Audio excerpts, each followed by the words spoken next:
July 2010. My reaction was utter devastation. I really didn't know much about mesothelioma, what it actually was. Yeah, just devastation. All I could think about was, you know, I have a husband, I have 2 children, you know, and I'm not going to see them, you know, I'm not going to be a grandmother, I'm not going to see them grow up. Just utter devastation and just not knowing what to do.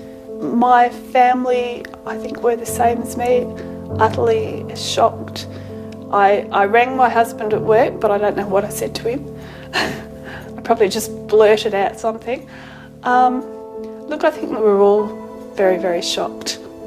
But, you know, again, they've been really supportive and, you know, you can't do it without support. It initially started out as a cold. I didn't think anything else. I just thought I had a cold. If there were symptoms there, I didn't pick them up. I didn't notice them. So I went to the doctor.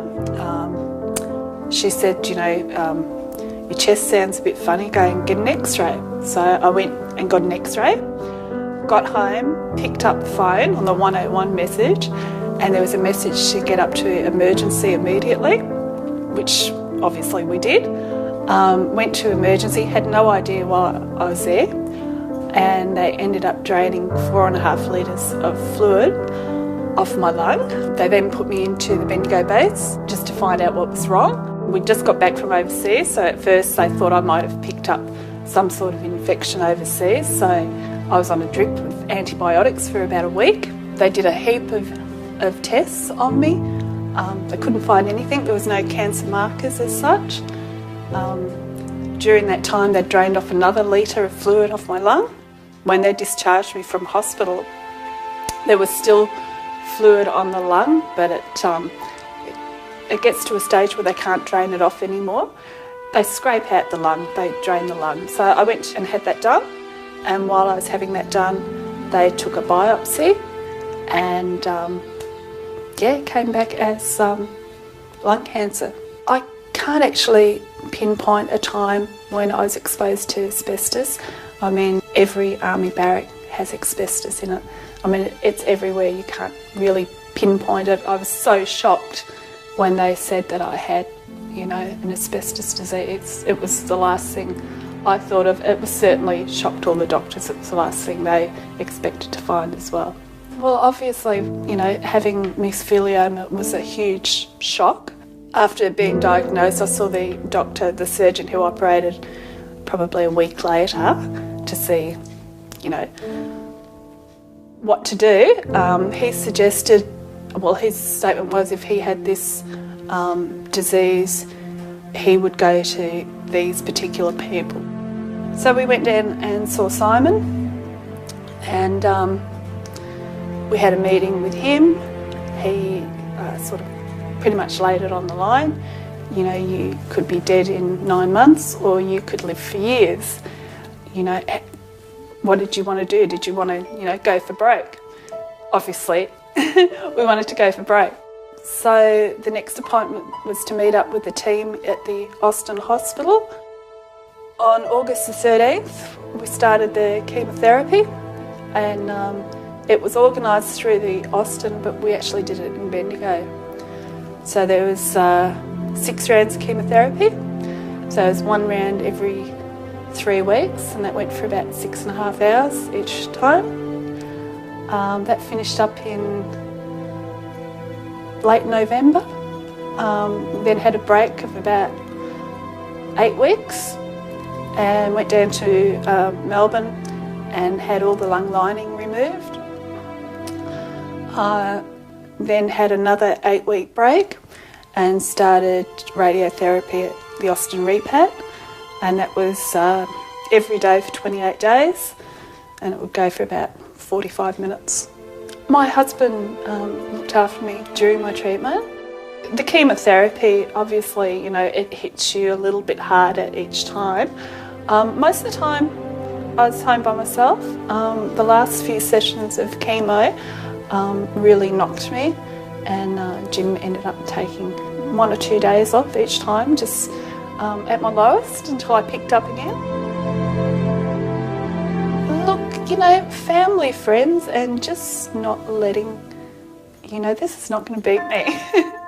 I've got too many things I want to do to, you know, to let it beat you. You know, it does get depressing sometimes, and you know, I've cried more than I've ever cried in my life, but you know, at the end of the day, that's not gonna help. I'm gonna get there, you know. And defy the odds here. I worked the whole time during the treatment, so I'd have a week and a half off for the chemo, and then I'd go back to work. I'd work between the chemo and the op. After the op, I was back at work a couple of weeks later, and the same with the radiation. I stopped for the 6 weeks of the radiation because we had to travel to Melbourne every day, but then I went straight back to work. And you know, it sounds a bit strange, but it's actually got me through. I like work, so it actually got me through. Working in defence, they provided a lot of support. We have a psychologist who works with us, so I actually went and spoke to her. But you know, you get so much support from so many people. You know, your family, you can't do it without your family and your friends. And just workmates, everyone was really, really supportive. Actually, it was really overwhelming, the amount of support you got. If I didn't feel well, I knew I could just get up and come home. So that was great, knowing that, you know, you had that support, and you know, it was really good. I really enjoy work. I enjoy what I do, and I enjoy the people I work with. And at the end of the day, it takes your mind off things. Yeah, I've got some really, really close friends. I'm normally pretty good anyway. I'm pretty sort of laid back, so yeah, I get through it sort of by myself anyway. But yeah, you never know what the future is. It makes you think about your own mortality and your kids and what's going to go on in the future, because the future is unknown.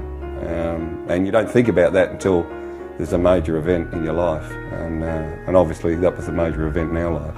My message to other carers is just to be there, to listen, find out as much as you can about what's going on, because the patient themselves, when they go to appointments, their mind's racing, they tend to thinking about what's going on and what's not going on, and is it going well, and you need somebody else there to take everything in.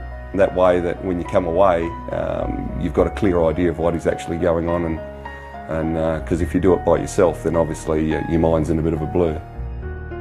To recover from it, I'm still not fully recovered. I'm 100% to what I was at Christmas time. But you know, it's still a journey. Still haven't got as much energy as I used to have, but it's slowly getting better.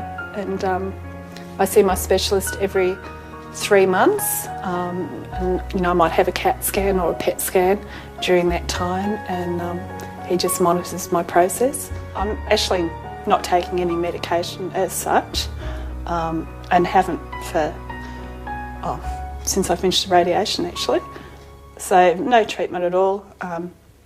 Very rarely even take a Panadol. At the moment, life is getting pretty much back to normal. I did develop a cough from radiation. I finished radiation treatment about 18 months ago. I still have a slight cough, but a lot better than what it was. I think it just makes you appreciate life more. You know, life's precious and you've got to enjoy every moment, and, you know, just let go of the petty things and just get on with it.